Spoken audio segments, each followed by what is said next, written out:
अस्सलाम वालेकुम। मेरा नाम मुनीब है और मैं इलेक्ट्रिकल डिपार्टमेंट यूटी पेशावर के 5वें सेमेस्टर का स्टूडेंट हूँ। इस्लामिक सोसाइटी यूटी पेशावर की एक स्टूडेंट ऑर्गेनाइजेशन है, एक स्टूडेंट सोसाइटी है जो स्टूडेंट के वेलफेयर के लिए मुख्तलिफ काम करती है। हम पिछले साल से ये ऑनलाइन सेशन भी करते हैं और फिज़िकल सेशन भी करते हैं ताकि हम स्टूडेंट के लिए कुछ ना कुछ करें। पिछले कई सालों से हम इस तरह के ऑनलाइन सेशन अरेंज करते हैं, लेकिन आने वाले पीर पीर के दिन हमने एक इस्लामिक इवेंट अरेंज किया है at electrical department UT Peshawar. तो आप सब लोग आ सकते हो और ये जो ऑनलाइन सेशन हम करते हैं ये सिर्फ आप लोगों के भलाई के लिए है, आप लोगों के वेलफेयर के लिए है। हमने रिक्वेस्ट की है अजीज़ुर रहमान को, वो इस्लामिक इंटरनेशनल यूनिवर्सिटी से है।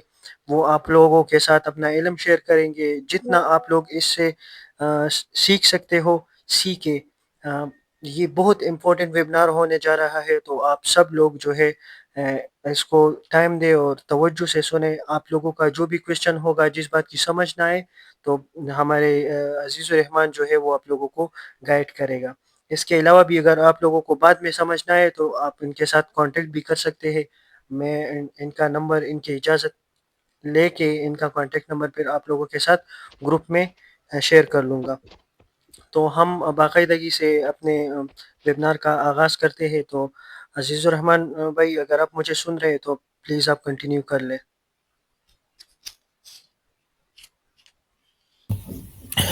औज़ुबिल्लाहिमिनश्शैतानिर्रजीम बिस्मिल्लाहिर्रहमानिर्रहीम।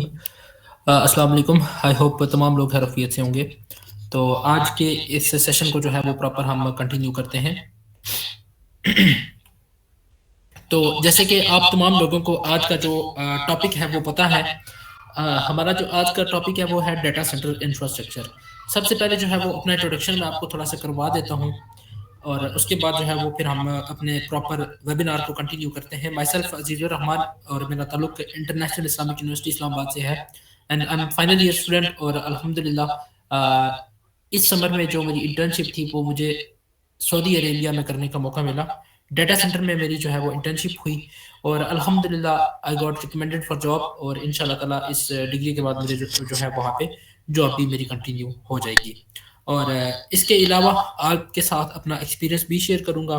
और डाटा सेंटर क्योंकि एक बहुत ही ज़्यादा जो है ना वो इम्पोर्टेंट फील्ड है, इम्पोर्टेंट जो है वो एक चीज़ है। बीइंग एन इंजीनियर, आप चाहे इलेक्ट्रिकल हैं, आप मैकेनिकल हैं, बेशक आप इलेक्ट्रोमैकेनिकल हैं, तो आपको डाटा सेंटर के बारे में पता होना चाहिए। अगर आप अपना जो है वो फ्यूचर गल्फ में जाके आप खुद को सेटल करना चाहते हैं, आप वहाँ पे जॉब करना चाहते हैं, तो ये बहुत ही ज़्यादा जो है ना वो इम्पोर्टेंट होने जा रहा है आपके लिए।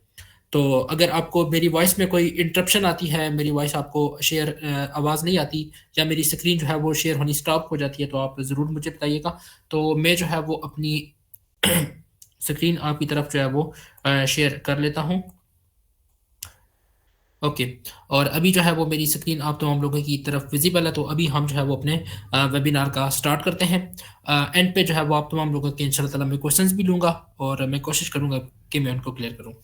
आज का जो हमारा टॉपिक है वो है डाटा सेंटर इंफ्रास्ट्रक्चर। और अब हमारा जो आज के इस वेबिनार का एजेंडा होगा हम उसको देख लेते हैं। सबसे पहले हम देखेंगे कि इंट्रोडक्शन टू डाटा सेंटर, उसमें कुछ इंफ्रास्ट्रक्चर की लेयर्स आ जाती हैं, फिर आपके पावर की, फिर कूलिंग की लेयर्स आ जाती हैं, फिर आईटी और नेटवर्क इक्विपमेंट आ जाते हैं, फिर आपकी मॉनिटरिंग आ जाती है, एनर्जी एफिशिएंसी, सस्टेनेबिलिटी, और जो है उसके बाद आ जाता है ये इंटर्नशिप इनसाइट्स और रियल वर्ल्ड सिस्टम और फ्यूचर ट्रेंड्स क्या होने जा रहे हैं डाटा सेंटर के। ये तमाम चीज़ें जो है वो आज हम देखेंगे। तो let's move to our first slide and that is what is data centre. तो मैं कोशिश करूंगा कि डाटा सेंटर को जो है वो मैं लेमन टर्मिनोलॉजी में आपको समझा सकूं कि डाटा सेंटर क्या है और ये क्यों ज़रूरी है। हम तमाम लोग अभी इस गूगल मीट पे आए हैं, हमारा सेशन हो रहा है, मेरी आवाज़ आप तक पहुंच रही है, और इसके पीछे कहीं ना कहीं जो है वो आपका डाटा सेंटर इन्वॉल्व होता है। कैसे इन्वॉल्व होता है वो मैं आपको बताता हूँ। देखिए, हम आपका एक यूट्यूब चैनल है, यूट्यूब चैनल पे आपने एक वीडियो अपलोड कर दी। अब वीडियो अपलोड कर दी, आपने अपना सिस्टम शट डाउन कर दिया, आप अपना फ़ोन आपने पावर ऑफ कर दिया, बंद कर दिया, आपने अपना वाईफाई बंद कर दिया, आपने जस्ट एक दफ़ा उस वीडियो को वहाँ पे अपलोड कर दिया। अब मैं या कोई भी दूसरा पर्सन जाके उस वीडियो को एक्सेस कर सकता है, उसका नाम टाइप करके उसको एक्सेस कर सकता है।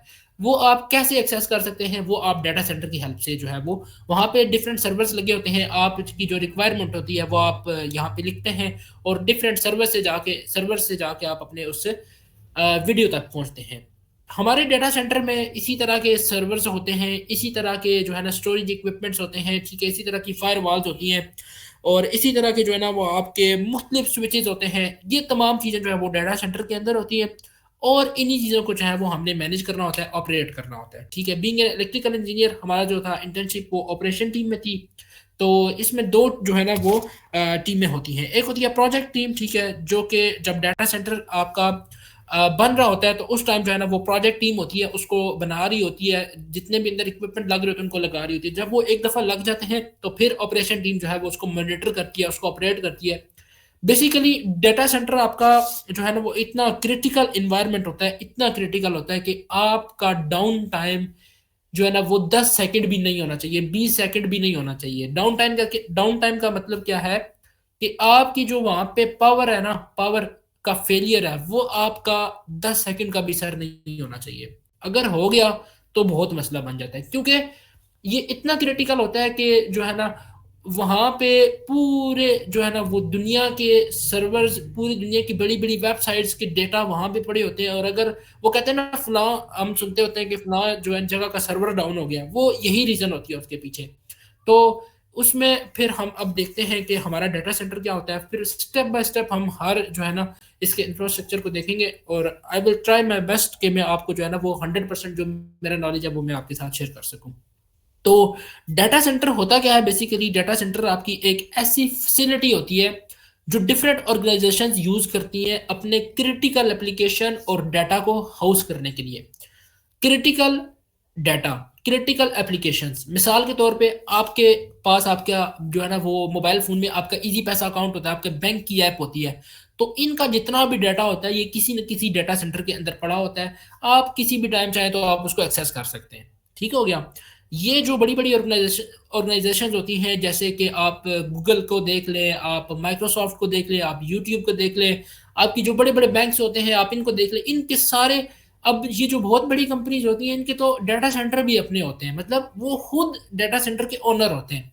जो छोटी कंपनीज़ होती हैं, ठीक है, जो बैंक्स होते हैं, कुछ छोटे बैंक्स हैं, वो फिर डाटा सेंटर के जो वहाँ पे रैक्स होते हैं, ठीक है, वो रेंट पे ले लेते हैं और वहाँ पे वो अपने सर्वर लगाते हैं और फिर जो ऑपरेशन टीम होती है, वो उनको ऑपरेट करती है, ठीक है, और वो उनसे रेंट लेते हैं। तो अब हम जो है वो थोड़ा-सा फर्दर मूव करते हैं, जो डाटा सेंटर का डिज़ाइन है, वो किस चीज़ पे बेस करता है। आप ये समझ लें कि डाटा सेंटर एक कमरे की मानिंद है। उस कमरे में जो है ना वो आपके डिफरेंट सर्वर्स लगे हुए हैं, डिफरेंट रैक्स लगे हुए हैं, आईटी के इक्विपमेंट होते हैं, इनको बोलते हैं ये आईटी के इक्विपमेंट है। फिर इन आईटी के इक्विपमेंट्स को ऑपरेट करने के लिए आपके पास बड़े-बड़े पावर के सिस्टम लगे होते हैं, ठीक है? और जो ये सर्वर्स होते हैं, इनकी हीटिंग होती है, बेइंतहा जो है ना इनसे जो है ना वो मेगावाट की जो है वो हीट ये जो है ना वो निकालते हैं और उसको मेंटेन करने के लिए हमारे बड़े-बड़े कूलिंग सिस्टम लगे होते हैं। ठीक हो गया? ये एक जो है ना वो आप अगर अपने में ठीक है बच्चे।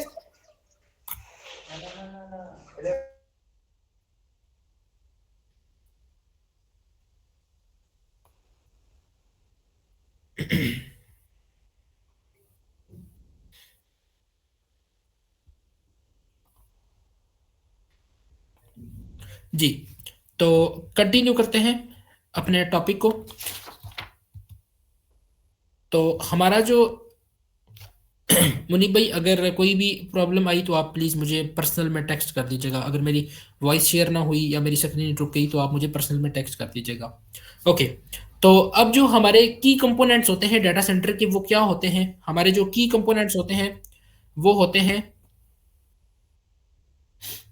ओके, हमारे जो डाटा सेंटर के कंपोनेंट्स होते हैं उसमें आपके राउटर्स, आपके स्विचेस, आपके फायरवॉल्स, आपके स्टोरेज सिस्टम, सर्वर्स और एप्लीकेशन डिलीवरी कंट्रोलर वगैरह शामिल होते हैं।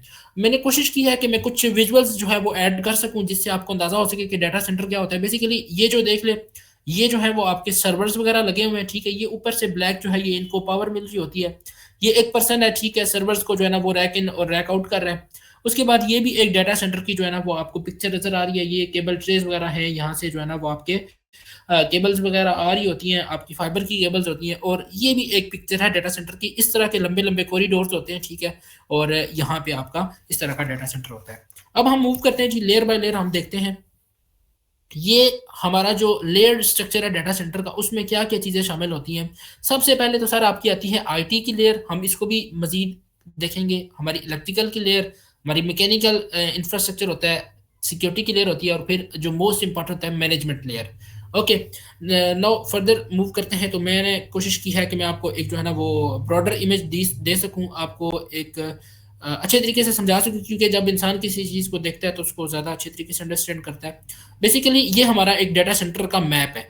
अब ये जो चीज़ देख रहे हैं आप, ये वाली, ठीक है, ये आपकी है, आपके रैक्स हैं। ओके, और यहाँ से जो है ना वो इसमें रिडंडेंसी एक टर्म यूज होती है, शायद काफ़ी लोगों को इसका पता भी हो, अगर नहीं पता तो मैं बता देता हूँ। रिडंडेंट सिस्टम उसको कहते हैं कि अगर एक तरफ से जो है ना वो आप, एक हम सिंपल मिसाल लेते हैं, आपका एक घर में फैन चल रहा है, ठीक है, उसकी एक तरफ से भी आपकी सप्लाई आ रही है, दूसरी तरफ से भी आ रही है। तो अगर एक बंद हो जाए, ठीक है, तो हम कहते हैं जी इसकी रिडंडेंसी है, दूसरे पाथ से जो है वो इसको पावर मिलेगी और ये चल जाएगा। सेम इसी तरह ये आपका सिस्टम है, ठीक है। ये देखें, यहाँ से आपकी एक बाहर से वापडा आ रही है, अगर हम पाकिस्तान में है तो हम उसको वापडा बोलेंगे, अगर हम सऊदीया में तो उसको स्कीको बोलेंगे। यहाँ से आपकी स्कीको आ रही है, ठीक है। यहाँ पे आपके मुख्तलिफ जो है वो एटीएस वगैरह लगे होते हैं, ऑटोमेटिक ट्रांसफर स्विच, जो कि स्विचिंग का काम करते हैं हमारी जो वापडा आ रही है उसके दरमियान, और जो हमारे वहाँ पे जनरेटर लगे होते हैं उनके दरमियान स्विचिंग का जो है वो काम करते हैं। इसके अलावा हमारे यहाँ पे आपके चिलर्स होते हैं, आपके डायरेक्ट डीएक्स यूनिट्स होते हैं, ठीक हो गया। और इसके बाद हमारे यूपीएस होते हैं मोस्ट इम्पॉर्टेंट, और उसके बाद हमारे होते हैं जी बैटरी बैंक्स होते हैं, और इसके बाद हमारे ये होते हैं सर्वर रैक्स, ठीक हो गया। अब यहाँ से पावर आती है और इन सर्वर रैक्स को मिलती है। अब इन्हीं को पावर अप करने के लिए जो है ना वो हमारा इलेक्ट्रिकल का सारा सेटअप ये लगा हुआ है, ठीक है, और इन्हीं को पावर अप करने के लिए हमारा ये कूलिंग का सारा इंफ्रास्ट्रक्चर लगा हुआ है। बेसिकली ये सर्वर चलेंगे, ठीक है, तो हम जिस भी वेबसाइट को, जिस भी हम प्लेटफॉर्म को जो है ना वो एक्सेस करने की जो है ना वो कोशिश करें, हम उसको एक्सेस कर सकते हैं। मिसाल के तौर पे अब यूट्यूब का एक जो है वो हम मिसाल लेते हैं कि डाटा सेंटर है, तो उसके अंदर जो है वो पावर फेलियर आ गया, यहाँ से पावर ही नहीं आ रही, तो पूरा जो यूट्यूब है ना वो आपका बैठ जाएगा, ठीक है। पिछले दिनों में व्हाट्सएप के भी कुछ इसी तरह के ग्लिच आए हुए थे। मतलब ये आते रहते हैं। जब आप इसको मजीद अगर आप डीपली देखें ना, तो आपको हर टाइम किसी न किसी जो है ना वो वेबसाइट का कोई ना कोई होता है, ठीक है, उसका लिंक डाउन होता है, क्योंकि वहां पे अगर ये फेलियर आ जाए ना तो फिर सारों के लिए मसला बन जाता है। तो आई होप आपको ये क्लियर हुआ होगा। यहाँ से जो है ना वो हमारी पावर आती है। बेसिकली हमारा जो काम होता है वो ये होता है कि हमारे ये जो सर्वर्स हैं, हम इनको जो है वो हमेशा पावर अप करें। 24/7 इनकी मॉनिटरिंग हो रही होती है, ठीक है। मॉर्निंग की, इवनिंग की, नाइट की शिफ्ट्स होती हैं। हर टाइम हर पर्सन जो है ना जो उसके अंदर काम कर रहा है वो उसको देख रहा होता है। अगर इसमें कोई भी मसला आता है, इवन के कुछ सेकंड्स होते हैं, ठीक है, आगे चल के मैं आपको वो सिनेरियो भी बताता हूँ कि सेकंड्स के अंदर आपको जो है ना प्रॉब्लम को सॉल्व करना पड़ता है, आपको रिस्पॉन्स करना पड़ता है। आप रिस्पॉन्स नहीं करते तो फिर आपके लिए मसला बन जाता है। जो जॉब करने वाले वहाँ पे इंजीनियर्स होते हैं, साइट इंजीनियर होते हैं, मैनेजर्स होते हैं, ठीक है, जो आपके टेक्नीशियंस होते हैं, सबके लिए जो है ये मसला बनता है, क्योंकि ये बहुत ही ज़्यादा क्रिटिकल इन्वायरमेंट होता है। इतना क्रिटिकल होता है कि किसी भी पर्सन को अंदर जाने की इजाज़त नहीं होती। अगर कोई पर्सन अंदर आता है तो उसकी आईडी चेक होती है, उसका आईडी कार्ड, अगर आप सऊदीया में तो उसका इकामा चेक होता है, सारा कुछ चेक होता है, उनके पास एंटर होता है, फिर आप जाके अंदर जा सकते हैं। वो भी बहुत रेयर चांसेस होते हैं। और अगर आप इन सर्वर रैक्स तक एक्सेस करना चाहते हैं तो आपको एक स्पेशल परमिशन चाहिए होती, क्योंकि ये इतना क्रिटिकल इन्वायरमेंट होता है कि अगर आप इन सर्वर रैक्स के साथ कोई छेड़छाड़ करते हैं तो उनका सारा डाटा आप ले सकते हैं, ठीक है। तो हमारे वहाँ पे एक पॉड था, वो था गूगल का पॉड था, ओरेकल का पॉड था। तो अगर उसको कोई बंदा मिसाल के तौर पे उस पॉड को महीने में 10 दफ़ा ओपन करता है ना, तो उनको बताना पड़ेगा 10 दफ़ा ओपन हुआ तो ये रीज़न थी जिसकी वजह से हमने ओपन किया। आप इससे अंदाज़ा लगा सकते हैं कि ये कितना क्रिटिकल इन्वायरमेंट होता है, और कितना जो है वो हमें यहाँ पे रिस्पॉन्सिबल होके यहाँ पे काम को करना पड़ता है। तो बीइंग एन इलेक्ट्रिकल इंजीनियर ये आपके लिए एक बहुत अच्छी अपॉर्चुनिटी है कि आपको बिफोर योर डिग्री आपको ये चीज़ें सीखने को मिल रही हैं कि आप जो है ना वो डाटा सेंटर के बारे में आपका एक इमेज बन रहा है आपके माइंड में, और आप इस पे अगर मजीद रिसर्च करते हैं तो आप इजीली जो है वो इसका इंटरव्यू भी क्लियर कर सकते हैं, और आप गल्फ में जॉब भी कर सकते हैं, क्योंकि गल्फ में आजकल डाटा सेंटर बहुत ज़्यादा बन रहे हैं, ठीक है। और बहुत सारे जो है ना वो उनको इंजीनियर्स भी चाहिए, बहुत सारे टेक्नीशियंस भी चाहिए, ठीक है। और अगर आप अभी भी चौथे सेमेस्टर में है, पांचवें सेमेस्टर में है, तो आपके लिए एक गोल्डन टिप ये है कि आप एक्टिव हो जाएं, ठीक है। अपने सोशल नेटवर्क को बढ़ाएं, अपने कनेक्शंस को बढ़ाएं, लिंक्डइन पे एक्टिव हो जाएं, ठीक है। जो चीज़ें सीखने को मिलती हैं सीखें। बहुत अच्छा आपके लिए जो है ना वो आपका फ्यूचर बन जाएगा अगर आप अभी से अपने आप को, अपनी स्किल्स को बढ़ाएंगे। अभी से आप ये चीज़ सोचेंगे कि भाई I have to do something, ठीक है। आपने अपने लिए कुछ करना है, आपके पास मौके बहुत ज़्यादा हैं। हम एक बहुत बड़ी जो है ना वो यहाँ पे गिला करते हैं कि मौका नहीं होता हमारे पास। तो आज का ये जो सेशन है इंशाल्लाह ताला इसी चीज़ को दूर करने के लिए है। नेक्स्ट हम मूव करते हैं, हमारा सबसे जो यहाँ पे कोर हमारे इसका इंफ्रास्ट्रक्चर होता है वो हमारा होता है network and IT infrastructure. Basically जो हम सारा कुछ कर रहे होते हैं वो इसी नेटवर्क और आईटी के इंफ्रास्ट्रक्चर को जो है ना वो हम पावर अप करने के लिए कर रहे होते हैं। तो हमारे जो यहाँ पे कोर डिवाइसेस होती हैं वो हमारे होते हैं स्विचेस, ठीक है। इसके बाद होते हैं हमारे राउटर्स। स्विचेस का क्या काम क्या होता है कि जितने भी सर्वर्स लगे हुए हैं आपके डाटा सेंटर में, सपोज आपके 100 सर्वर लगे हुए हैं ना, तो उन 100 सर्वर्स के दरमियान, मिसाल के तौर पे यूट्यूब के 100 सर्वर लगे हुए हैं, तो उन 100 सर्वर के दरमियान जो कम्युनिकेशन है ना वो किसका काम है करवाना, वो स्विचेस जो है ना वो करवाते हैं। जो आपके राउटर्स होते हैं, राउटर्स राउटर्स आपके क्या काम करते हैं सर? राउटर्स आपके आउटसाइड द वर्ल्ड, अगर हम किसी को एक्सेस कर रहे हैं ना, हम किसी वेबसाइट को, किसी जो है ना वो ऐप को एक्सेस कर रहे हैं, तो वो हमारे राउटर्स के जरिए जो है वो एक्सेस हम कर पाते हैं। फायरवॉल्स क्या होते हैं? Of course it's very critical environment, एक क्रिटिकल जो है वो यहाँ पे इंफ्रास्ट्रक्चर होता है, तो उसके लिए फिर फायरवॉल्स भी होती हैं कि हमारा जो है वो सिस्टम हैक ना हो जाए, उसको प्रोटेक्ट किया जाए। फिर हमारे होते हैं जी लोड बैलेंसर। ये क्या काम करते हैं? जो सर्वर के ऊपर लोड होता है, क्योंकि उनके यकीन करें कि जब आप सर्वर के पास जाते हैं ना तो उसके अंदर जो है उसके वो फैंस चल रहे होते हैं, तो वो अच्छी खासी वो जो है ना वो साउंड भी प्रोड्यूस कर रहे होते हैं। तो अगर उस पर लोड ज़्यादा आएगा तो वो एक सर्वर से दूसरे सर्वर के दरमियान लोड को बैलेंस करने के लिए भी ये यूज़ होते हैं।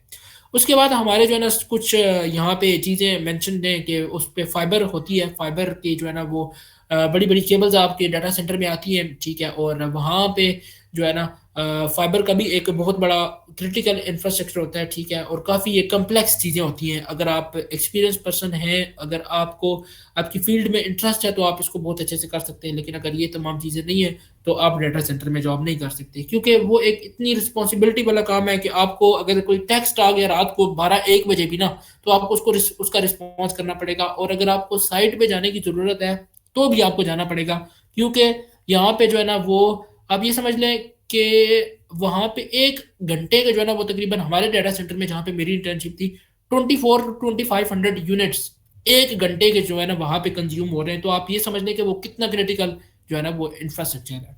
उसके बाद हम मूव करते हैं अपनी नेक्स्ट स्लाइड पे। ये हमारा पावर का इंफ्रास्ट्रक्चर होगा। हम पावर के इंफ्रास्ट्रक्चर को जो है ना वो क्यों देख रहे हैं? हमारा ऑब्जेक्टिव क्या है? हमारा ऑब्जेक्टिव क्या है? To deliver reliable, clean and uninterruptable power, ठीक है, टू ऑल आईटी इक्विपमेंट्स। हमारे जितने भी आईटी इक्विपमेंट्स हैं हमने उनको क्लीन, रिलायबल और अनइंटरप्टेबल जो है ना वो पावर सप्लाई हमेशा प्रोवाइड करनी है 24/7। 24/7 हमने उनको प्रोवाइड करनी है। हमारे डिफरेंट जो है ना वो रिडंडेंसी पाथ होते हैं। अगर हमने एक हमारा जो सपोज हम मिसाल लेते हैं कि हमारा एक जो है वो जनरेटर काम नहीं कर रहा, तो हमारे पास मल्टीपल जनरेटर्स अवेलेबल होते हैं।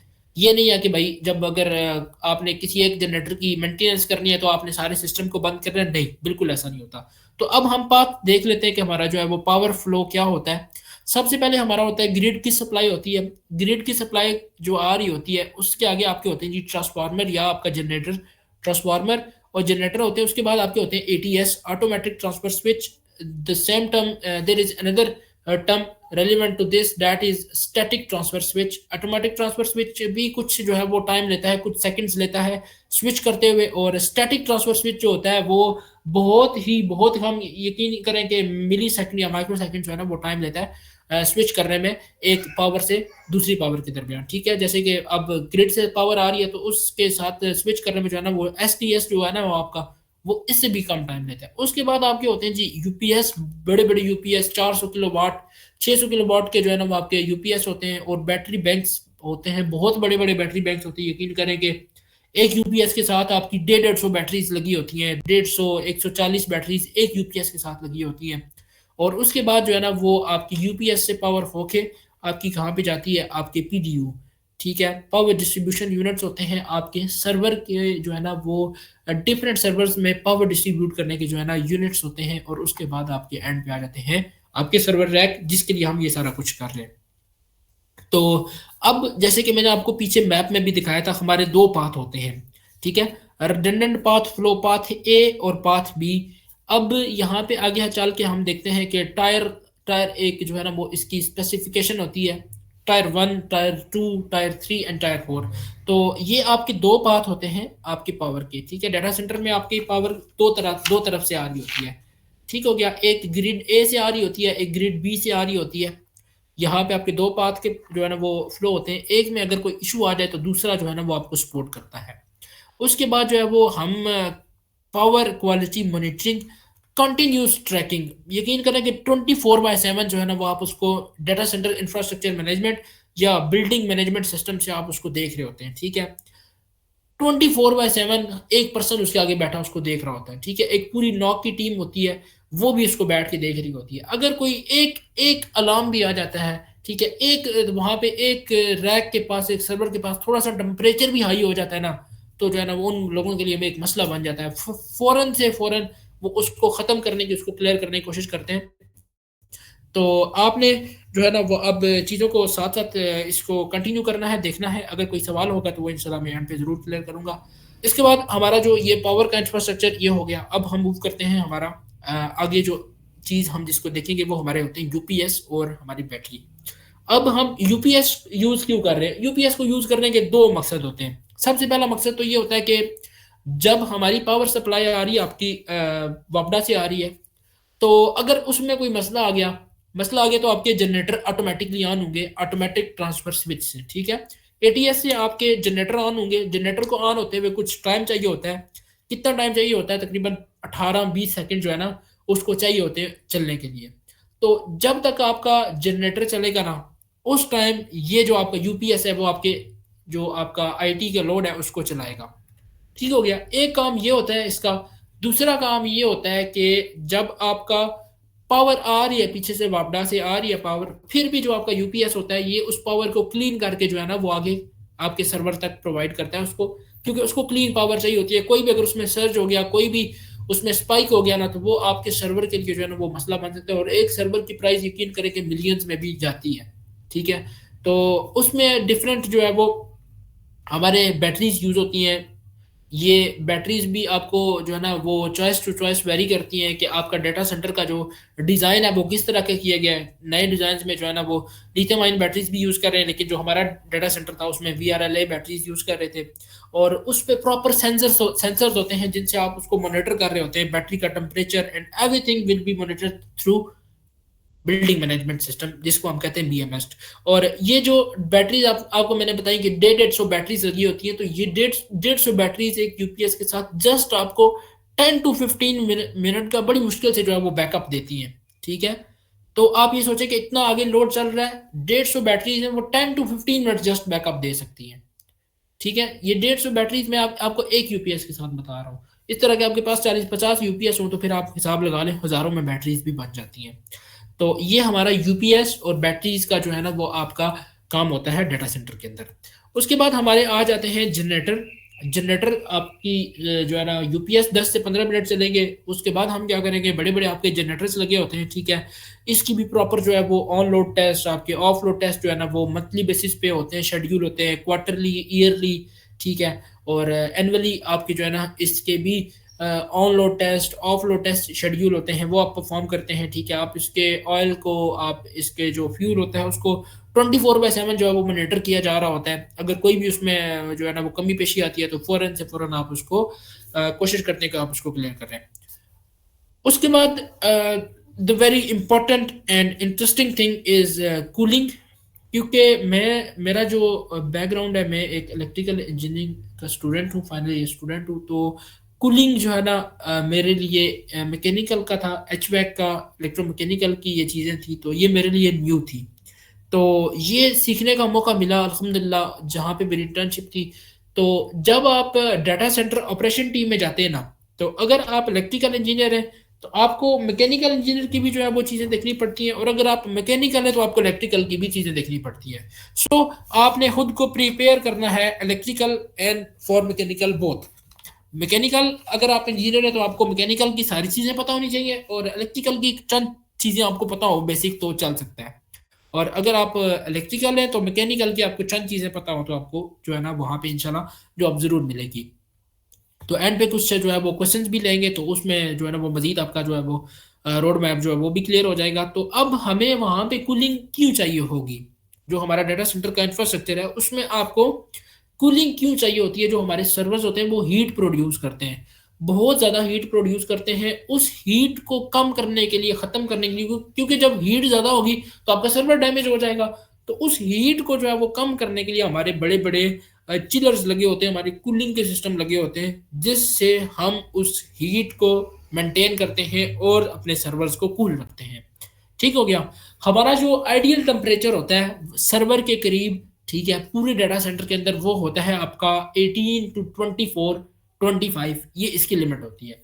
अगर इससे बियॉन्ड टेम्परेचर जाता है, मींस 29 हो जाता है, तो वो समझ लेना कि बहुत ज़्यादा मसला उनके लिए बन जाता है। कुछ सेकंड्स के अंदर जो है ना उनको वो क्लियर करना पड़ता है। अगर वो क्लियर नहीं करते, ठीक ठीक है, तो एक्सलेशन मैट्रिक्स आ जाता है, फिर उनके लिए पेनल्टी पड़ती है। यकीन करेंगे लाखों रियाल की जो है ना वो पेनल्टीज भी पड़ती है अगर आप का जो इशू आ गया और आप उसको रिजॉल्व नहीं कर पा रहे। इसलिए बहुत ज़्यादा क्वालिफाइड पर्सनस को, क्वालिफाइड टेक्नीशियंस को वहाँ पे रखते हैं, जो कि हाई अलर्ट हर टाइम जो है ना बैठे होते हैं। आप ये समझ लें कि जैसे डिफेंस का सिस्टम होता है ना, डिफेंस में जो है ना वो लोग हर टाइम जो है ना वो एक्टिव होते हैं, किसी भी जो है ना वो कमी की गुंजाइश नहीं होती। बिल्कुल सेम टू सेम आपका डाटा सेंटर भी ऐसा ही है, ठीक है।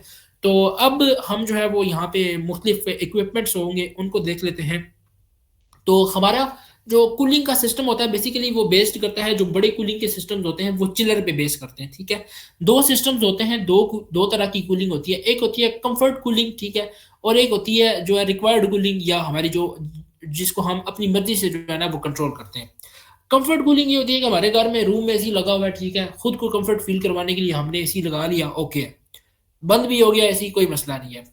एक होती है कंट्रोल्ड कूलिंग, ठीक है, उसमें आपका कोई भी जो है ना वो आपकी मर्जी के जो है ना रिक्वायरमेंट नहीं होती। अब हम वहां पे बैठे होते थे, ठीक है, अपनी इंटर्नशिप के दौरान, तो हमें किसी टाइम सर्दी लग पड़ती थी, तो ऐसा नहीं है कि हम जो है ना उस चिलर की कूलिंग को कम कर सकें, नहीं सर, उसको हम कम नहीं कर सकते, क्योंकि वो रिक्वायरमेंट है उस इंफ्रास्ट्रक्चर की। तो ये जो होती है, ये कूलिंग हमें वहां पे मेंटेन करनी पड़ती है। और ये कैसे पॉसिबल होती है, बड़े बड़े चिलर्स लगे होते हैं। अब चिलर को भी हम थोड़ा सा देख लेते हैं, चिलर क्या होता है। चिलर बेसिकली आपका जो, अगर हम लेमन टर्मिनोलॉजी में बात कर रहे हैं, तो आपका जो हीट होती है ना, गर्म पानी होता है जो आपका, ठीक है, हॉट वाटर होता है, उसको कोल्ड वाटर में कन्वर्ट करता है, ठीक है। एक आपका होता है रेफ्रिजरेशन साइकिल होता है, ठीक है, उसके जरिए आपका ये गर्म पानी को ठंडा पानी करता है, और आपके जो डिफरेंट आगे इक्विपमेंट्स हैं उन तक पहुंचाता है, और उसके जरिए जो है वो डाटा सेंटर के अंदर आपकी कूलिंग मेंटेन होती है। अब हम देख लेते हैं कि कौन कौन से हमारे जो है ना वो आगे इक्विपमेंट लगे होते हैं। ये तो हो गया, आप ये देख रहे हैं ये चिलर है, ठीक है। इस चिलर का काम क्या है कि आपका जो गर्म पानी है उसको ठंडा करेगा और डिफरेंट इक्विपमेंट्स तक पहुंचाएगा। उन इक्विपमेंट से क्या क्या क्या चीजें शामिल है वो मैं हम जरा आप डिस्कस करते हैं।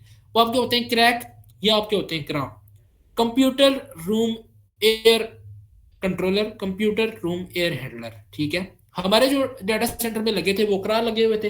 अब क्रा का काम क्या होता है, हम थोड़ा सा बैक जाते हैं, मैं आपको आपके घर की मिसाल से समझाता हूँ। आपके घर में लगा होता है एसी, एक होता है आपका आउटडोर, एक होता है आपका इंडोर, ठीक है। आउटडोर में क्या हो रहा होता है, ठीक है, जो आपके रेफ्रिजरेंट होता है, ठीक है, आपके एसी का, उसको वो उसकी टेम्परेचर को वो डिक्रीज करता है।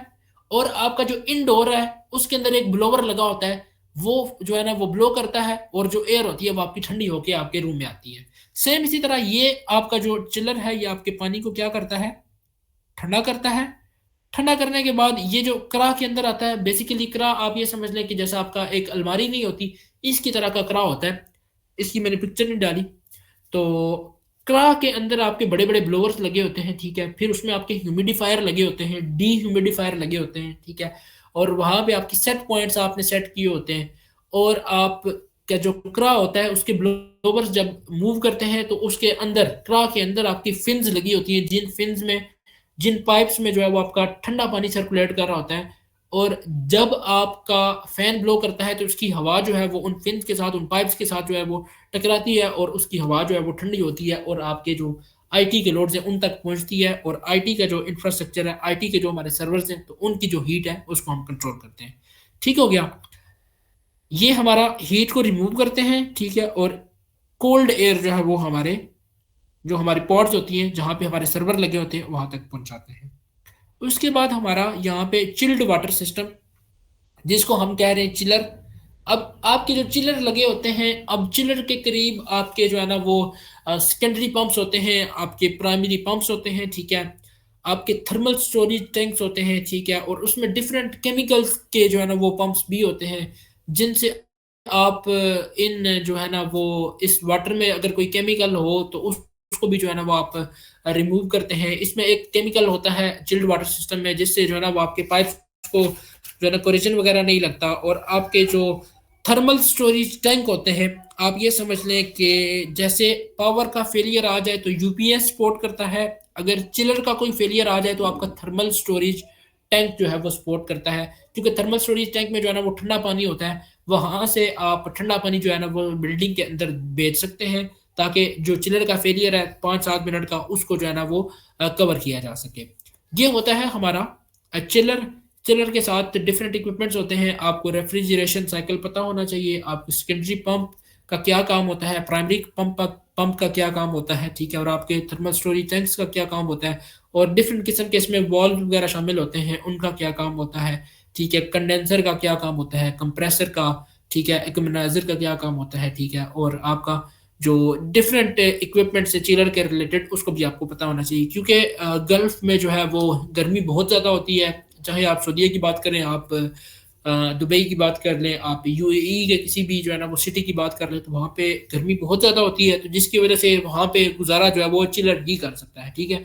एसी वगैरह वहाँ पे जो है ना वो आप कंफर्ट कूलिंग के लिए ज़रूर यूज़ कर सकते हैं, लेकिन अगर आपको कंट्रोल कूलिंग चाहिए तो उसके लिए आप ये जो है ना वो एसी वगैरह यूज़ नहीं कर सकते। आपको बिल आखिर चिलर पे ही जाना पड़ेगा। और चिलर जिस बंदे को आता है, अगर आप चिलर के बारे में पता है, तो आप टेक्नीशियन भी जो है वो आपकी जॉब वहाँ पे आसानी से लग सकती है।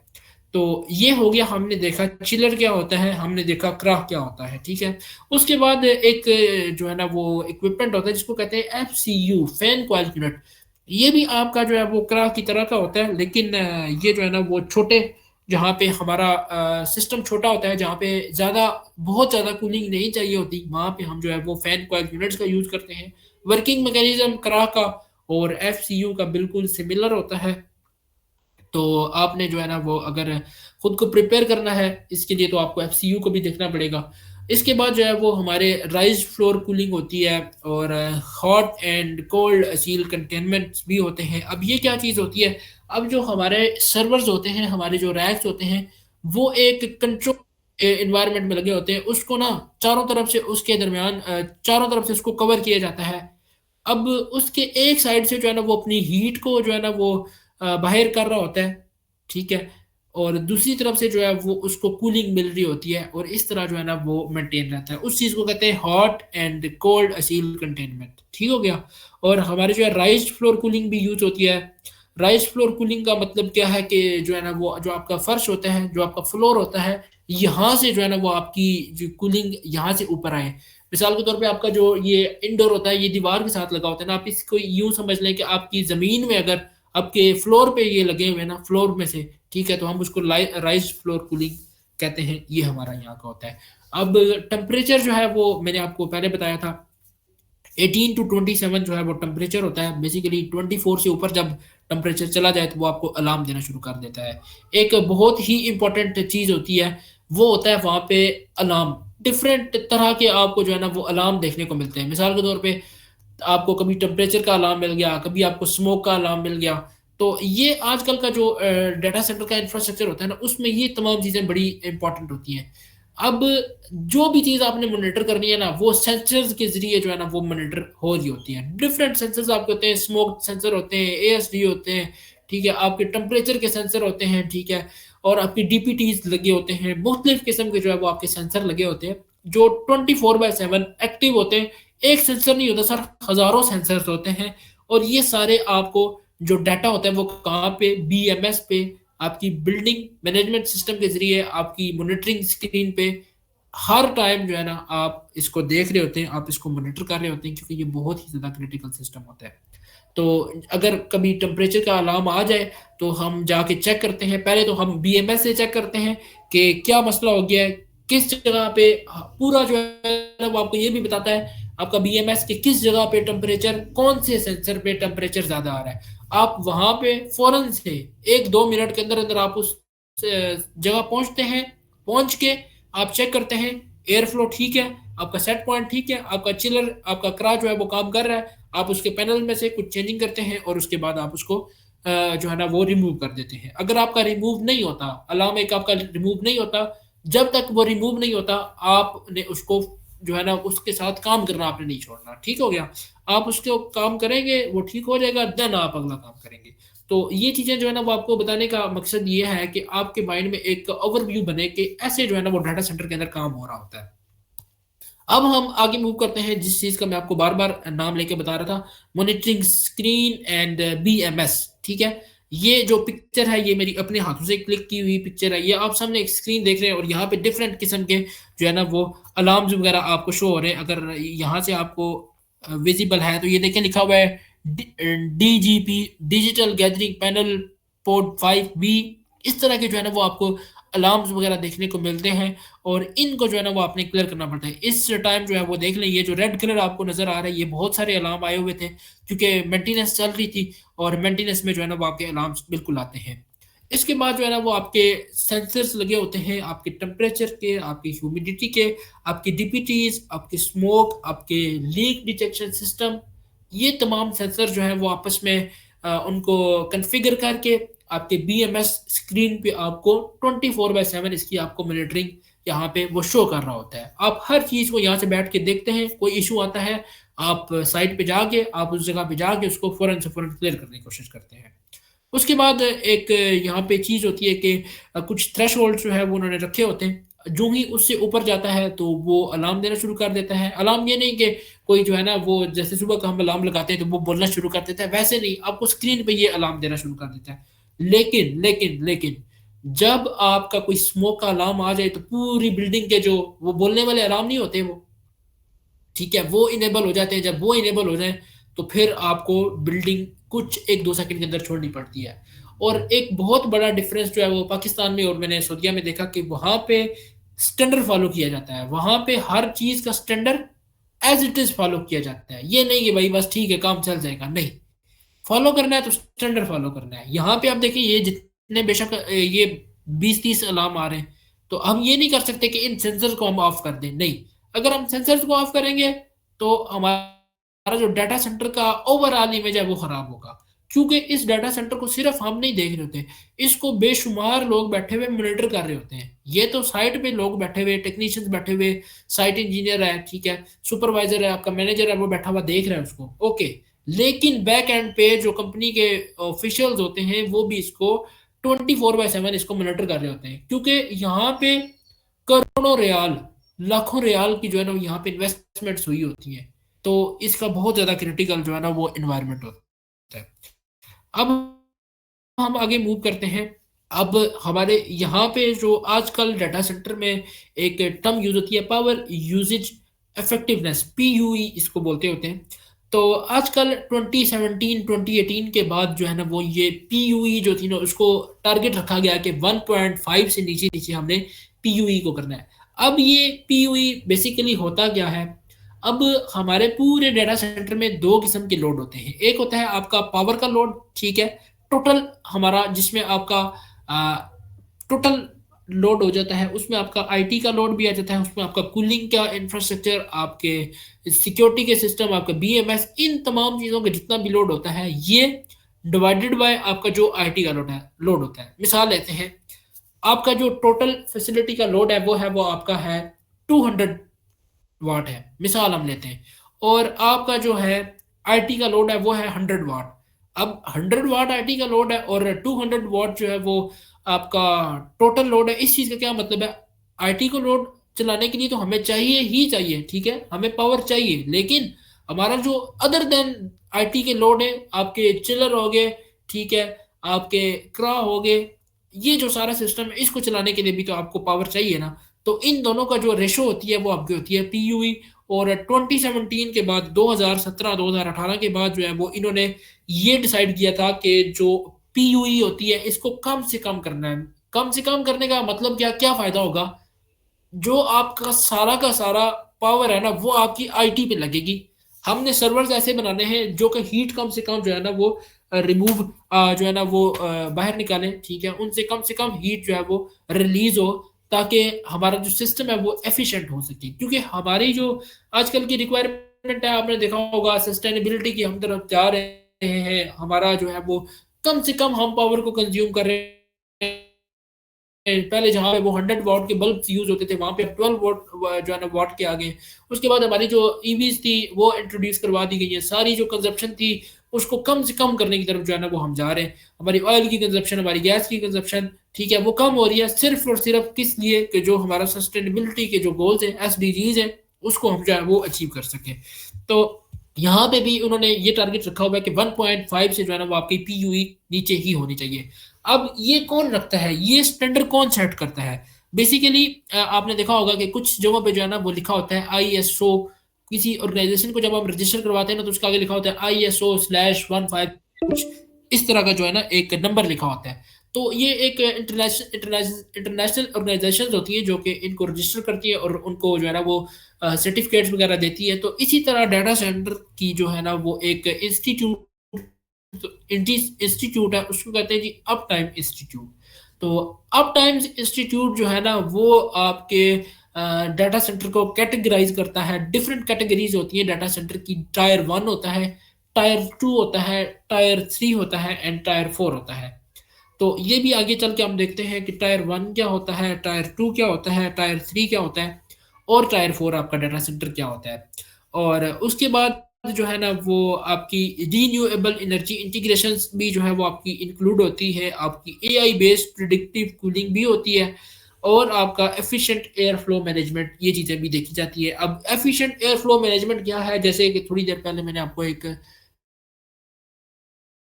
सिनेरियो बताया कि आपके जो है ना वो पॉड के अंदर आपका टेम्परेचर ज़्यादा हो गया, तो हम उसको देखते हैं कि एयर फ्लो जो है वो कैसा है, वहाँ पे एयर फ्लो में कोई मसला है या किन चीज़ों को जो है ना वो हमें देखना पड़ेगा, जिसकी वजह से हम जो है ना वो अपने जो हमारे अलार्म्स वगैरह हैं या जो हमारा टेम्परेचर है हम उसको मेंटेन कर सकते हैं, जो हमारी लिमिट है हम उसको वहाँ तक रख सकते हैं। उसके बाद बहुत इंपॉर्टेंट चीज़ जो कि ना हमें इलेक्ट्रिकल इंजीनियरिंग में ज़्यादा उसको देखने को मिलती है, ना हमें मैकेनिकल में देखने को मिलती है, वो होता है आपका fire protection system. Fire protection system बहुत ही ज़्यादा इंपॉर्टेंट है। जैसे आपकी कूलिंग इंपॉर्टेंट है, सेम एज इट इज़ आपका फायर का सिस्टम भी आपका इतना ही इंपॉर्टेंट है।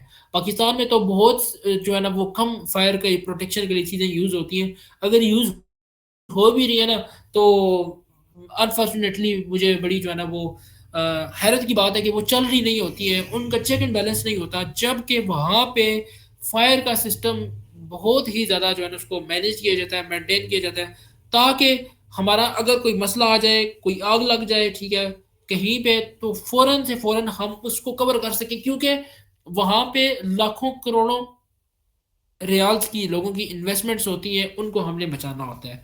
तो अब हम देख लेते हैं कि ये क्या चीज़ें जो है ना वो आपको विजुअल्स में नज़र आ रही हैं। ये आपके जो है ना वो नोवैक सिलेंडर्स होते हैं, यहाँ पे मैंने मेंशन भी किया हुआ है।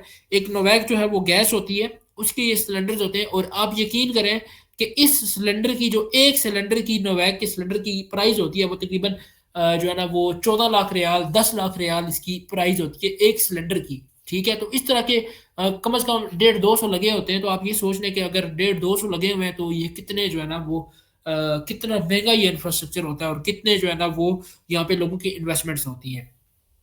अब ये काम क्या करता है ये भी हम देख लेते हैं। ये आपको जो है ना वो एक स्मोक डिटेक्टर भी नजर आ रहा है, ठीक है, ये आपको FCP फायर कंट्रोल पैनल भी जो है ना वो नजर आ रहे हैं। अगर कोई भी अलार्म आता है सपोज आपके फायर का अलार्म आ गया, सपोज इस सेंसर ने कोई डिटेक्ट किया, कोई स्मोक कोई डस्ट डिटेक्ट की, तो वो अपना जो है ना वो बीएमएस पे जो है ना वो आपका सिग्नल भेजेगा, आपके बीएमएस पे अलार्म भेजेगा कि भाई फला सेंसर पे स्मोक का अलार्म आया हुआ है। आप साइड पे पहुंचेंगे, ठीक है, सेंसर को चेक करेंगे, सेंसर के पास वाले पैनल पे चेक करेंगे क्या मसला आ रहा है, इसको क्लियर करने की कोशिश करेंगे। और अगर आप इसमें बेसिकली होता यह है कि दो लूप होते हैं, अगर एक एक लूप का आपका सेंसर एक्टिव हुआ वो आपको अलार्म देगा, अगर दूसरा भी सेंसर एक्टिव हुआ, बेशक नीचे आग नहीं लगी हुई, आग आपकी नहीं लगी हुई, अगर फिर भी उसने दूसरा सेंसर एक्टिव हो गया तो सर ये नोवैक सिलेंडर ऑटोमेटिकली ओपन हो जाएगा। अगर ये ऑटोमेटिकली ओपन हो गया तो आपका 14-15 लाख 12 लाख रियाल गया, इसकी प्राइस इतनी ज़्यादा होती है। ठीक हो गया। तो हमने इस तरह इस इंफ्रास्ट्रक्चर को मैनेज करना पड़ता है ताकि हमारा जो इश्यूज हैं वो कम से कम आए। फिर इसके बाद हमारे फायर स्प्रिंकलर्स भी लगे होते हैं। जैसे कि आपने अगर किसी किसी जगह पाकिस्तान में भी आप जाए ना तो आपको फायर स्प्रिंकलर देखने का जो है ना वो मौका मिलेगा। ये आपके जैसे छत में लगे होते हैं, ठीक है, आपके रूफ पे लगे होते हैं, आपका जैसे छोटा एलईडी एलईडी नहीं होती इसकी तरह होते हैं। और अगर नीचे से हीट आपकी नीचे आग लग जाती है, सपोज उसका जो है ना वो टेम्परेचर लिमिट होती है 60 डिग्री या 55 या 65, इस तरह की उसकी लिमिट होती है। जब टेम्परेचर उसको इंक्रीज कर उससे ज़्यादा इंक्रीज कर जाता है तो आपके जो फायर स्प्रिंकलर स्प्रिंकलर होते हैं वो ब्रेक करते हैं। जब वो ब्रेक करते हैं तो उनके अंदर से पानी आना शुरू हो जाता है। ठीक है, तो यहाँ पे अगर आपको ये नज़र आ रहा हो तो ये आपका जैसे ये लगा हुआ है ना, यहाँ पे ये आपका सेंसर लगा हुआ है, इसी तरह के यहाँ पे आपके फायर स्प्रिंकलर्स भी लगे होते हैं। तो ये भी जो है ना वो आपका बहुत इंपॉर्टेंट जो है ना वो डाटा सेंटर का इंफ्रास्ट्रक्चर का हिस्सा होता है। आपके फायर प्रोटेक्शन के जो सिस्टम होते हैं, फिर आपके जो है ना वो फिजिकल सिस्टम, फिजिकल फायर के लिए भी जो है ना वो आपके उन्होंने जो है ना वो सिलेंडर्स वगैरह रखे होते हैं। हर चीज़ के लिए ना फोम गैस के होते हैं, CO2 के होते हैं, ये जो है ना चीज़ें उनकी वहाँ पे होती है और उसको प्रॉपर मोनिटर किया जाता है। इवन कि मैंने खुद जो है ना वो उस पर टैग लगाएंगे और वो उनको प्रॉपर चेक करते हैं कि इतने टाइम के बाद इनको रीफिल करना है, इनको चेक करना है, क्योंकि वहाँ का इंफ्रास्ट्रक्चर बहुत ही ज़्यादा क्रिटिकल होता है। अब हम आगे मूव करते हैं कि हमारे मैंने आपको पहले बताया कि एक टायर इंस्टीट्यूट होता है अप टाइम्स का।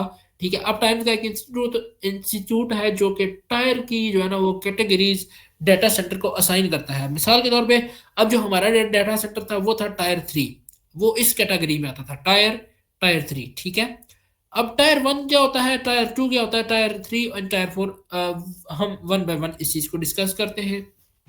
आपका जो टायर 1 का डाटा सेंटर होता है इसमें भी देखें कि अवेलेबिलिटी कितनी है। Availability 99.671% availability. अवेलेबिलिटी किस चीज़ की, आपका जो रैक है ना, रैक आपके जो सर्वर्स हैं, रैक में जो सर्वर लगे हुए हैं वो 99.671% भी आपका जो है ना वो उसकी अवेलेबल टाइम इतना होगा। तो वो कैटेगरी किस में आती है, वो आती है टायर 1 में। ये कौन डिसाइड करता है, टायर 1 है, टायर 2 है या टायर 3 है, ये डिसाइड करता है आपका अप टाइम इंस्टीट्यूट। ठीक है, ये हमारा जो है ना विजिट्स भी आते थे अप टाइम इंस्टीट्यूट के, वो आपको जो है वो बता आपके मॉनिटर करते थे। जैसे हमारी यूनिवर्सिटीज में HEC के PEC के विजिट्स आते हैं, वो चेक करते हैं यूनिवर्सिटी में सारा कुछ चेक एंड बैलेंस है। ठीक है, और इसी तरह डाटा सेंटर के अंदर जो है ना वो अप टाइम इंस्टीट्यूट के जो है ना वो आते हैं विजिट्स, वो चेक करते हैं और देखते हैं कि भाई ये जो डाटा सेंटर है ये कौन से टायर का है, 1 2 3, फिर वो एक लेबल दे देते हैं कि ये टायर 3 है, ये टायर 2 है, ये टायर 4 है। अब ये लोग टायर की जो है ना वो सर्टिफिकेशन क्यों लेते हैं, डाटा सेंटर को क्या जरूरत है टायर की सर्टिफिकेशन लेने की, जब उनके पास टायर की सर्टिफिकेशन होगी कि हमारा डाटा सेंटर टायर 3 है, हमारा डाटा सेंटर टायर 4 है, तो उनके पास क्लाइंट ज्यादा आएगा, क्योंकि ये एक बिजनेस है ना। तो जब उनका डाटा सेंटर टायर 3 है तो उनके पास ज्यादा जो है ना वो क्लाइंट आएंगे, ज्यादा उनके पास जो है ना वो लोग आएंगे और अपने जो है ना वो उनके रैक्स को रेंट आउट करेंगे, उनको रेंट पे लेंगे। और उनको जो है वो ऑफ कोर्स उनको, जो हमारी सारी गेम है ये किस चीज़ की है, पैसे की गेम है। सारा इतना बड़ा, इतना महंगा, इतना एक्सपेंसिव इंफ्रास्ट्रक्चर किसके लिए जो है वो मैनेज किया जा रहा है, जस्ट इसलिए कि जो है ना वो बिजनेस को बढ़ाया जा सके। तो ये होता है जी टायर 1 99.671%, और ये स्मॉल बिजनेसेस में टायर 1 आपका होता है। उसके बाद आ जाता है आपका टायर 2। टायर 2 में क्या होता है कि आपके रिडंडेंसी के जो पार्ट होते हैं आपके, अगर एक रैक है उसकी तरफ दो तरफ से पावर आएगी, एक आपके जो अगर आपका कूलिंग के लिए एक चिलर है तो उसके बजाय बजाय आपके पास दो चिलर होने चाहिए, ठीक है। और फिर आपका जो टायर 3 होता है उसमें 99.982% हमारा जो डाटा सेंटर था वो टायर 3 में लाया करता था, ठीक है। इसको एंटरप्राइज डाटा सेंटर कहते हैं। वहां पे आप जो है ना वो जो उसके रैक्स होते हैं, ठीक है, उनको आप रेंट आउट भी कर सकते हैं। कोलोकेशन डाटा सेंटर्स भी होते हैं, एंटरप्राइज डाटा सेंटर भी होते हैं, मैनेज सर्विस डाटा सेंटर भी होते हैं। और अब जो आता है टायर 4, जो उसकी लास्ट कैटेगरी है वो है टायर 4। उसमें 2n+1 की जो है ना वो रिडंडेंसी होती है, उसमें बिल्कुल 99.995% जो है ना वो उसका अप टाइम होता है, ठीक है। इतने परसेंट जो है ना वो अवेलेबल वहाँ पे पावर होती है, यानी कि ना होने के बराबर वहाँ पे फॉल्ट के चांसेस होते हैं। अगर फॉल्ट आ भी जाए तो उनके पास इतने अच्छे सिस्टम होते हैं, इतने जो है ना वो बैकअप पे उनके पास मल्टीपल सिस्टम्स होते हैं कि वो उसको फौरन से हैंडल कर लेते हैं। मिशन क्रिटिकल और बैंक्स का जो सिस्टम होता है वो टायर 4 में आता है। और हमारे जो आप सऊदीया की बात करें तो डाटा सेंटर मुख्तलिफ बैंक्स के भी अपने डाटा सेंटर थे, मुख्तलिफ कंपनीज के जो आपके बैंक्स हैं उनके अपने डाटा सेंटर, जैसे गूगल के, यूट्यूब के, माइक्रोसॉफ्ट के, ओरेकल के अपने डाटा सेंटर हैं। इसी तरह बड़े बैंक्स के भी डाटा सेंटर भी अपने हैं, ठीक है। तो आप ये हिसाब लगा लें कि ये कितने इंपॉर्टेंट है। अब जितनी भी हमारी कम्युनिकेशन हो रही है, ठीक है, थ्रू इंटरनेट, ये डाटा सेंटर के जरिए हो रही है। अगर ये डाटा सेंटर नहीं है तो हमारा जो है ना ये बहुत ही ज़्यादा मुश्किल है। पुराने दौर में तो चले डाटा सेंटर चल जाता था, क्या कोई मॉनिटरिंग का इतना सिस्टम है, लेकिन आजकल का जो हमारा टाइम चल रहा है इसमें उसको 24/7 मॉनिटर करना, क्योंकि कंपटीशन बहुत ज़्यादा है। कंपटीशन को मीट करने के लिए जो है वो हमारे हर टाइम उसको मॉनिटर किया जाता है, उसको कोशिश की जाती है कि हमारा जो अप टाइम है वो सबसे ज़्यादा हो। ठीक हो गया। अब हम मूव करते हैं जी हमारे कुछ इंटर्नशिप के जो हाईलाइट्स हैं, मेरे अपने हाथों से कैप्चर की गई पिक्चर्स। आपको ये पिक्चर्स सम कुछ विजुअल जो है वो मैंने ऐड करने की कोशिश की है, तो आप इससे जो इसको देख के अंदाज़ा लगा सकते हैं कि ये कितना ज़बरदस्त सिस्टम है। और 100% ऐसा लगता है कि बस अभी किसी ने लगाया है इसको। 100% जो है ना उसको वहाँ पे क्लीन रखा जाता है, वहाँ पे कोई आप ये समझ लें कि थोड़ी सी भी आपको डस्ट नहीं नजर आएगी, ठीक है। प्रॉपर आप उसको देखेंगे तो आपको मज़ा आ जाएगा काम करते हुए भी। तो अगर आपका ये माइंडसेट है कि अपने आप को आप गल्फ में देखना चाहते हैं तो आपके लिए डाटा सेंटर एक बहुत बड़ी फील्ड है, आपके लिए डोर्स ओपन है। आपने क्या करना है, खुद को प्रिपेयर करना है इसके लिए। अगर आप अपने 4th सेमेस्टर में हैं, अपने 5th सेमेस्टर में हैं, इवन कि आप 1st 2nd सेमेस्टर में भी हैं, तो मैं जितने भी यहाँ पे स्टूडेंट्स हैं उनको यही एडवाइस होगी कि आप इसको शुरू से देखना शुरू करें, कि अपने माइंड सेट को जो है ना वो क्लियर करें कि आपने करना क्या है। आपने आगे एमएस करना है, आपने आगे जॉब करनी है, या आपने जो है ना वो अपनी फील्ड चेंज करनी है। वट एवर जो भी आपने करना है वो आपके पास क्लियर होना चाहिए, तो then you will definitely go with this और आप उसको जो है वो अचीव कर सकते हैं। तो अब हम एक दफ़ा जो है ना वो हाइलाइट्स मैं आपको दिखा देता हूँ। अब थोड़ा सा आप इसको देखने की कोशिश करें। अब ये देख लें कि इंटरनेशनल स्टैंडर्ड का जो है ना वो आपको ये हमारा पावर रूम की एक पिक्चर मैंने ली हुई है। और यहाँ पे आपको डिफरेंट एटीएस नज़र आ रहे हैं, डिफरेंट आपको ब्रेकर्स नज़र आ रहे हैं, ठीक है। और यहाँ पे एक जनरेटर की जो है ना वो पिक्चर ली हुई है, कोलर के जनरेटर हमारे थे, और डाइकिन के हमारे जो है वो चिलर थे, इसकी भी आपको पिक्चर नज़र आ रही है। अब ये देखें कि बिल्कुल जो है ना वो इतना खूबसूरत और साफ सफाई वहाँ पे रखते हैं। यहाँ इवन के अगर आप पाकिस्तान में देखें, आप किसी ग्रिड स्टेशन में चले जाएं तो बंदा जो है ना वो परेशान हो जाता है कि मैं कहाँ पे आ गया हूँ। तो बहुत ही ज़्यादा इंटरनेशनल स्टैंडर्ड जो है ना वो अल्हम्दुलिल्लाह मुझे देखने का मौका मिला। और अगर मैं आप तमाम लोगों के साथ इंटरनेशनल स्टैंडर्ड्स को आपको शेयर कर रहा हूँ, टायर के बारे में हम डिस्कशन कर रहे हैं, हम जो है वो सऊदीया के डाटा सेंटर्स को हम डिस्कस कर रहे हैं, तो ये एक बहुत अच्छी चीज़ है। और इसके बाद जो है वो हम आप तमाम लोगों के क्वेश्चन लेंगे, और हमारी जो है वो कुछ हम देख लेते हैं कि फ्यूचर के जो है वो ट्रेंड्स डाटा सेंटर के बारे में क्या होने जा रहे हैं। बेसिकली अभी जो हमारे डाटा सेंटर में चल रहे हैं एआई डाटा सेंटर को जो है ना वो मार्केट में इन है। एआई कूलिंग्स को जो है ना वो अभी प्रेफर किया जा रहा है। जो बड़ी बड़ी कंपनीज हैं, श्नेडर इलेक्ट्रिक होगी, ठीक है, आपकी सीमेंस होगी, आपके खोलर हो गया, आपका डाइकन हो गया, इस तरह की बड़ी बड़ी इंटरनेशनल जो कंपनीज हैं ये इस चीज़ पे अब काम कर रही है। क्योंकि अगर आप जाते हैं ना, आप सीमेंस पे जाते हैं, ठीक है, आप श्नेडर पे जाते हैं, तो उनका एक प्रॉपर जो है ना वो उनका जो गोल है वो डाटा सेंटर की रिक्वायरमेंट्स को मीट करने करने का है। क्योंकि डाटा सेंटर का जो इंफ्रास्ट्रक्चर है ना वो सबसे ज़्यादा वहाँ पे आपके इक्विपमेंट यूज़ हो रहे होते हैं। जहाँ पे आपने एक पूरा मॉल है, ठीक है, उसके 10-20 फ्लोर्स हैं, उसमें आप जो है ना 5-6 चिलर यूज़ कर रहे हैं, तो आपका एक डाटा सेंटर है उसमें आप 20 चिलर हो सकते हैं यूज़ कर रहे हो। तो उनकी जो अब मेन उनका गोल है, जितनी भी बड़ी-बड़ी कंपनीज़ हैं, उन्होंने जो है ना वो रिक्वायरमेंट्स को मीट करना है, और वो रिक्वायरमेंट्स कौन-सी हैं? वो डाटा सेंटर की रिक्वायरमेंट्स हैं। एआई ड्रिवन प्रेडिक्टिव मेंटेनेंस होती है। अब चलें हम इसको भी डिस्कस कर लेते हैं। डिफरेंट टाइप की मेंटेनेंस होती है इक्विपमेंट्स की, जैसे कि हमारे चिलर लगे होंगे, हमारे एफसीयू हैं, हमारे जो है ना वो हमारे एकरा है, इन तमाम की मेंटेनेंस भी होती है। तो एआई ड्रिवन मेंटेनेंस को जो है ना वहाँ पे अब लाया जा रहा है। उसके बाद आईओटी और आईओटी डाटा सेंटर्स को, एज डाटा सेंटर्स को जो है ना वो वहाँ पे जो है ना वो अब इंट्रोड्यूस करवाया जा रहा है। इवन कि अभी ये बहुत कम है, लेकिन इंशाल्लाह आने वाले जो है ना वो 2-3 सालों में हमें जो है ना वो इसमें एक राइज़ पीक देखने को मिलेगी, एक बहुत बड़ी पीक आएगी, जिसमें हमारी एक बहुत ही ज़्यादा जो है ना वो आजकल का जो एक बहुत ज़बरदस्त टॉपिक है, वो ये है कि आपकी जो लिक्विड कूलिंग है, उसकी तरफ जो है ना अगर डाटा सेंटर चले गए, तो वो हमारे लिए एक बहुत अच्छी चीज़ होगी। लिक्विड कूलिंग का मतलब क्या है कि आपका जो सर्वर्स हैं, ठीक है, उनके अंदर ही आप इस तरह का लिक्विड का फ्लो करेंगे कि वहाँ पे ही जो है ना वो वाटर से ही जो है वो आप उसकी हीट को रिमूव कर देंगे। तो ये आपकी लिक्विड कूलिंग होगी। और उसके बाद ऑटोनमस एंड रोबोट्स फॉर या इंस्पेक्शन एंड मेंटेनेंस, जहाँ पे आप लोगों को यूज़ कर रहे हैं मेंटेनेंस के लिए, ठीक है, एक किसी इशू को रिज़ॉल्व करने के लिए, वहाँ पे फिर रोबोट्स को भी लाना जो है ना, ये भी एक फ्यूचर का जो है वो ट्रेंड होगा। फ्यूचर में जो है वो आप इसको भी देखेंगे, क्योंकि चाइना जो है या जापान हर चीज़ के लिए जो है वो रोबोट बना रहे हैं। तो of course there will be a time जब जो है ना वो सारे काम रोबोट से हो रहे होंगे, रोबोट खुद जाके जो है ना वो मेंटेनेंस भी कर रहा होगा, पीएमआर सीएमआर खुद कर रहा होगा। तो ये चीज़ें जो है ना वो आपको देखने को मिलेंगी। तो यहाँ पे कुछ विजुअल्स मैंने ऐड किए हैं, ठीक है, ये आपको लिक्विड कूलिंग यहाँ पे आपको नजर आएगी कि ये कुछ पाइप्स हैं, इन पाइप्स में जो है वो आपका वाटर फ्लो करता है, और ये जो हीट यहाँ से जो इजेक्ट हो रही होती है, ठीक है, जो ये रिलीज कर रहे होते हैं, वहां से आप अपनी हीट को भी कंट्रोल कर सकते हैं। तो